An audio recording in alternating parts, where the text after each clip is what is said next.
ఓం నమ శివాయ, శ్రీమాత్రే నమః. మిత్రులకి, శ్రేభిలాషులకి, అలాగే నన్ను ఇంతగా ఆదరిస్తున్న యూట్యూబ్ ప్రేక్షకులందరికీ కూడా పేరు పేరు ధన్యవాదాలు. మిత్రులరా, మీ అందరికీ పరాదేవత ఎల్లవెల్లా మీతో ఉండి మీ మనోవాంఛ నెరవేర్చాలని మనస్ఫూర్తిగా కోరుకుంటున్నాను. చాలామంది మిత్రులు, అక్క చెల్లెళ్ళు మెయిల్స్లోను, కామెంట్స్లోను, గురువుగారు మాకు కలిసి రావడం లేదు, మాకు మా ఇంట్లో డబ్బు నిలబడటం లేదు, మేము బాగా అందరం కష్టపడుతున్నాం కానీ ఇంట్లో రూపాయి నిలబడటం లేదు, మా ఇంట్లో భార్య, భర్త, పిల్లలు, కుటుంబ సభ్యులు అందరూ గొడవపడుతున్నాం, ఎప్పుడు ఏదో ఒక అనారోగ్య సమస్య వెంటాడుతూ ఉంది, ముఖ్యంగా ఆర్థికమైన విషయాల్లో విపరీతమైన గొడవలు అవుతున్నాయి, ఎప్పుడు ఎదుటివారితో గొడవలు అవుతూనే ఉన్నాయి, ఎవరో ఒకరికి అనారోగ్య సమస్య వస్తూనే ఉంది, దీనికి తేలికైన పరిష్కార మార్గం చెప్పండి అని చాలామంది అడిగారు. ఇది చాలా తేలికైన, అతి పురాతనమైన, మనం ఈ ఉపాయం మన నిత్య జీవితంలో చేస్తూ ఉంటారు, చాలామంది చేస్తూ ఉంటారు. వారు ఖచ్చితంగా కామెంట్ చేయాలి. ఎందుకంటే మనం పురాణాల్లో అంతర్గతంగా చాలా చిన్న చిన్న ఉపాయాలు ఉన్నాయి మన పురాణాల్లో. అందులో గరుడ పురాణాలు ఉన్నాయి, శివపురాణాలు ఉన్నాయి, మార్కండేయ పురాణాలు ఉన్నాయి. ఇలా రకరకాల పురాణాల్లో అంతర్గతంగా చాలా చిన్న చిన్న ఉపాయాలు ఉన్నాయి. అందులో ఉన్న ఉపాయాలు మీకు చెప్తున్నాను. మనం ఎవరికైతే కలిసి రావడం లేదు, లక్ష్మి నిలబట్టడం లేదు, అలాగే దోషాలు ఉన్నాయి, పితృదోషాలు ఉన్నాయి, అనుకోకుండా సంఘటనలు జరగడం, ఆస్తి నష్టపోవడం, కుటుంబంలో గొడవలు అవ్వటం, పిల్లలకు పెళ్ళిళ్ళు కాకుండా ఉండడం, వృత్తిపరంగా ఎదుగుదల లేకుండా ఉండడం, ఎప్పుడు ఏదో ఒక అశాంతి వెంటాడుతూ ఉండడం, ఇలా జరుగుతున్నాయా? ఖచ్చితంగా మీకు పితృదేవతల యొక్క ఆశీర్వాద బలం లేదని అర్థం. ఎలా పెంచుకోవాలి? మనం పెద్ద పెద్ద ఖర్చు పెట్టలేమండి, పూజలు చేయలేము, మేము అంత ఓపిక లేదు, వెళ్ళే ఓపిక కూడా లేదు అనేవారు చాలామంది ఉంటారు. నేను మీకు ఈరోజు 4 తేలికైన మన పెద్దలు మనకు చెప్పిన పరిహారాలు చెప్తాను. స్కిప్ చేయకుండా పూర్తిగా చూడండి. అలాగే మీకు ఈ వీడియో నచ్చినట్లయితే లైక్ చేయండి, ఛానల్ని సబ్స్క్రైబ్ చేసుకోండి, పక్కనే ఉన్న గంట సింబల్ని యాక్టివేట్ చేసుకోండి, 10 మంది మిత్రులకి షేర్ చేయండి. ముఖ్యంగా మీరు ప్రతిరోజు సాయంత్రం 4 గంటల దగ్గర నుండి 6 గంటల సమయం, ఈ సమయంలో శివభగవానుడు శివగణంతో ఆయన ఊరి మీదకి వస్తాడు.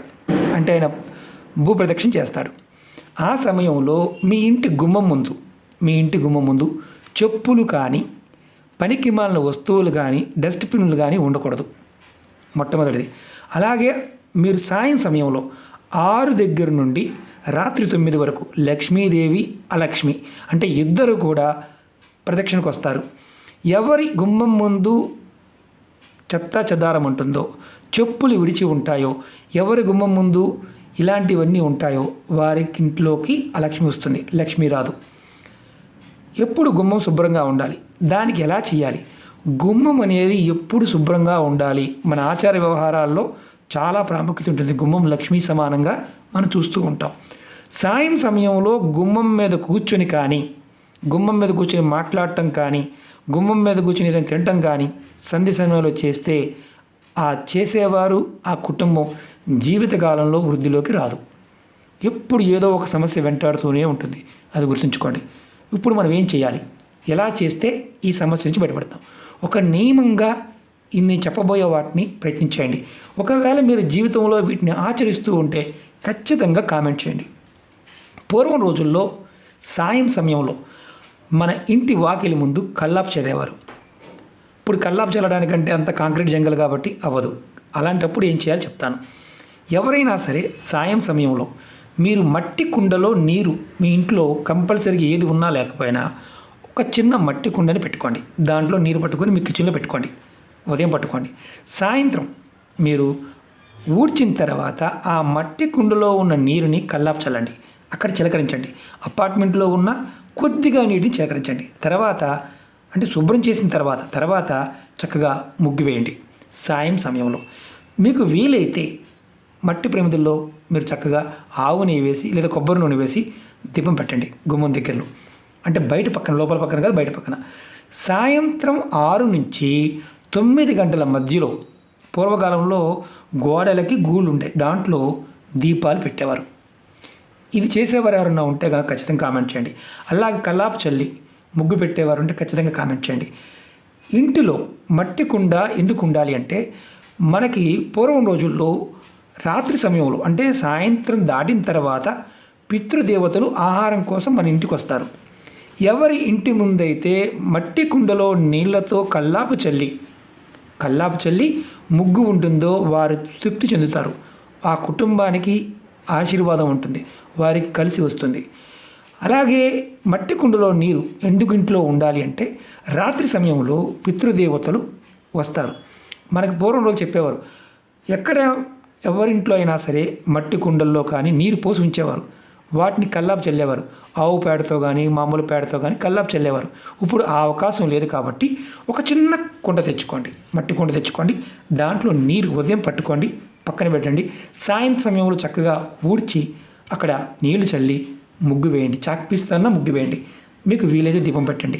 ఇది నియమంగా చేస్తే మీకు పితృదేవతలు ఆశీర్వాదం, అంటే ఎక్కడైతే పితృదేవతల యొక్క ఆశీర్వాదం ఉంటుందో మీరు ఏ పని చేసినా ఏ పూజ చేసినా మీకు ఆశీర్వాద బలం లభిస్తుంది. దానివల్ల సమస్యలు అనేవి 99.9% తగ్గిపోతాయి. మీరు చేసే ప్రతి పూజ భగవంతుడు చేరుతుంది. మీరు దీపం పెట్టే వీలున్నా దీపం పెట్టండి, లేకపోయినా సరే నీళ్ళన్నా చల్లండి. గుమ్మం ముందు మాత్రం పొరపాటున చెప్పులు కానీ చెత్త చెదారం కానీ ఉంచమాకండి. ఇది మీరు చేయవలసిన పని. రెండవది, మీరు ముఖ్యంగా గుర్తుంచుకోవాల్సింది ఏంటంటే, మీకు వీలైతే మీరు శివభగవానుడికి సోమవారం నాడు లేదంటే ప్రతిరోజు కూడా ఒక మామూలుగా కొద్దిగా బియ్యాన్ని, అభిషేకానికి బియ్యం వాడుతూ ఉంటారు. మీ దగ్గర దేవాలయం ఉన్నా, విపరీతమైన కష్టాలు ఉన్నాయండి, మా కష్టాలు తీరటం లేదు, ఆర్థికంగాను మానసికంగాను శారీరకంగాను కుటుంబపరంగా, స్వామివారికి బియ్యంతో అభిషేకించండి. మీరు దగ్గరలో శివాలయం ఉంటే శివాలయానికి ప్రతిరోజు కూడా తీసుకువెళ్ళి స్వామివారికి ఒక పద్ధతిగా, అంటే ప్రతిరోజు మీరు ఇన్ని రోజులు చేయాలనుకుంటే ఒక నియమంగా సమర్పించండి. మీకు ఆటోమేటిక్గా సమస్య నుంచి బయటపడతారు. అలాగే మీ ఇంటి లోపల మట్టి కుండ ఉంటే మీ వంటగదిలో పెట్టి దానిలో కింద మామూలుగా ఇది చెమ్మొస్తూ ఉంటాయి, కింద మూకుడు కూడా పెడుతుంటారు. ఆ ప్రదేశంలో పితృదేవతలు ఉంటారు, వారి స్థానం చెప్తారు. మీరు ఖచ్చితంగా మీరు వాడినా వాడకపోయినా నీటిని మొక్కలకన్నా పోసుకోవచ్చు, ఇబ్బంది లేదు. ఒక మట్టి కుండలో నీరు పట్టుకొని పెట్టి ఉంచండి. దానివల్ల పితృదేవతల యొక్క ప్రభావం, అంటే ఆశీర్వాద బలం లభిస్తుంది. మేము అన్ని పూజలు చేయలేమండి, ఇన్ని పూజలు చేయలేమనేవారు ఈ చిన్న ప్రయత్నం చేసి చూడండి. ఆచార వ్యవహారాలని తక్కువ అంచనా వేయమాకండి. చాలామందిని మూఢనమ్మకాలుగా భావిస్తూ ఉంటారు. అది మూఢనమ్మకాలు కాదు, సైన్స్. మనం చేసే ప్రతిక్రియ పదార్థంలో సైన్స్ దాగి ఉంటుంది. దాన్ని మనం ఉపాయం అంటున్నాం. ఆ సమయంలో ఆ పదార్థానికి ఉన్న శక్తి మనకి ఏదైతే నెగిటివ్గా ఉండే వాటి నుండి రక్షించడానికి ఉపయోగపడుతుంది. అలాగే గుమ్మానికి పసుపు రాయటం, మనం పసుపు రాసుకోవడం, ఇవన్నీ ఆచార వ్యవహారాలు ఆరోగ్యపరమైనవి. అలాగే ఒక అద్భుతమైన బలాన్ని చేకూర్చేవి. గుమ్మానికి పసుపు రాయటం లక్ష్మీకారకమే కాదు, గురుబలాన్ని కూడా పెంచుతుంది. మీరు ఖచ్చితంగా శుక్రవారం చేసేవారు ఎవరైనా ఉన్నారో, ఇలాంటి ఆచార వ్యవహారాలు పాటించేవారు ఖచ్చితంగా కామెంట్ చేయండి. అలాగే మీకు ఈ వీడియో నచ్చినట్లయితే లైక్ చేయండి, 10 మంది మిత్రులకి షేర్ చేయండి. నా విన్నపం ఏంటంటే, ఆచార వ్యవహారాలు ఎవరైనా సరే తప్పుగా తీసుకోమాకండి. అవకాశం ఉంటే నేను ఇప్పుడు ఇందులో దీపారాధన కావచ్చు, మాకు నీళ్ళు చల్లడం వీలు కాదనుకునేవారు దీపారాధన చేయండి. అలాగే శివభగవానుడికి సోమవారం, అంటే ప్రతిరోజు కుదరదనుకుంటే సోమవారం నాడు బియ్యంతో అభిషేకించండి. ఇంటి దగ్గరైనా చేయవచ్చు, అందులో శివాలయంలో చేయవచ్చు. మట్టి కుండని కంపల్సరిగా కల్లాపు జల్లి కార్యక్రమం ఏదైతే ఉందో అది చేయవచ్చు. ఇంటిలో 4వది ఏంటంటే, కంపల్సరిగా ఒక మట్టి చిన్న కుండ అయినా పెట్టుకొని నీటిని ఎప్పుడు పెట్టి ఉంచండి. అది మిమ్మల్ని కాపాడుతుంది. ఎందుకంటే పితృదేవతల యొక్క ఆశీర్వాదం ఉంటే ఏదైనా సాధ్యమే. ఇది చూడడానికి చిన్నగా ఉంటాయి కానీ విశేషమైన ఫలితాన్ని ఇస్తాయి. ఇలాంటి విషయాలు మీకు మరిన్ని విషయాలు రాబోయే వీడియోలు తెలియజేస్తాను. అలాగే చాలామంది అడుగుతుంది ఏంటంటే, గురువుగారు మాకు ఆ సమస్య ఉంది, ఈ సమస్య ఉంది అని అడుగుతున్నారు. ఛానల్లో ఉన్న వీడియోస్లోకి వెళ్ళండి లేదా ప్లేలిస్ట్లోకి వెళ్ళండి. మాకు అందులో చూడడం చేత కావడం లేదు అనేవారు వీడియోలో డిస్క్రిప్షన్ బాక్స్లో కింద నేను ప్లేలిస్ట్ లింక్ ఇచ్చాను. అలాగే మన కొత్త ఛానల్స్లో కూడా వీడియోలను షేర్ చేస్తూ ఉన్నాను. అందులో కూడా మీరు ఎవరైనా సరే ఇందులో, అంటే మీకు ఏదైనా సమస్య ఉంది, ఆ సమస్యకి మీరు చేయగలిగేదాన్ని మాత్రం ప్రయత్నించండి. మేము అన్నీ చేయాలా, మేము ఇదొకటి చేసి సరిపోతుందని అడుగుతూ ఉంటారు. మీ మనసుకు ఏది చేయాలనిపిస్తే అది చేయండి. అలాగే నియమ నిబంధనలు కూడా వీడియోలోనే చెప్తాను. ఏమి చెప్పలేదంటే నిర్భయంగా చేయవచ్చు అని అర్థం. ఓకే మిత్రులారా, ఓం నమః శివాయ, శ్రీమాత్రే నమః.